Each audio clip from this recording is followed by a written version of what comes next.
a child at the age of 14, and when I had my son, they went in to me. At the same time, they gave me a cesarean birth and took my child. And when they did that, they sterilized me. What do you think I'm worth? What do you think I'm worth? Elaine Riddick was just 13 when a neighbor raped her. Then she endured what she refers to as her second rape. State officials declared Riddick feeble-minded and unfit to have children. Main reason is because I was poor and I am black. I believe that with all of my heart. Based on the pseudoscience of eugenics, more than 30 states passed laws allowing for the forced sterilization of so-called defectives. The goal was to rid society of certain undesirable traits.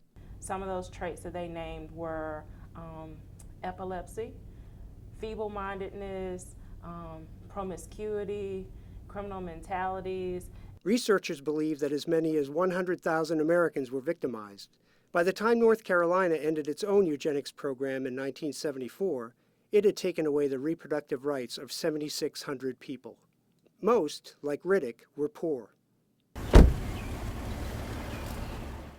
Tony Riddick still lives close to his mother's hometown in the coastal plain. He says she doesn't come home often. They used to call it Little Korea. Yeah, Little Korea. The reason why is because it was very violent, coming up.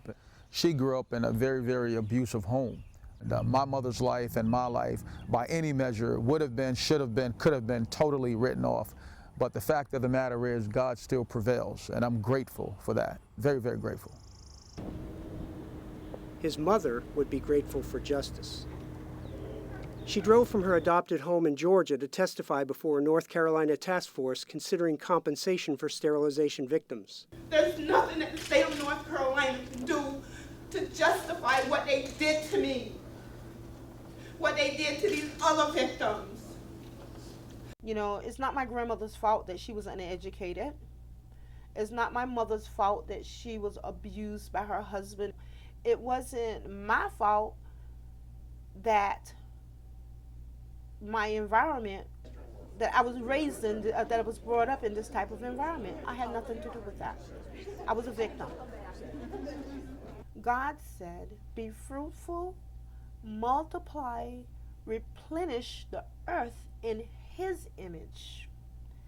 And I always told everybody, how can you ever get to see the image of God when you're killing it off?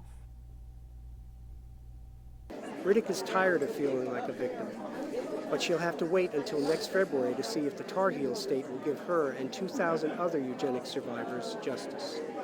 Alan Breed, Associated Press, Raleigh, North Carolina.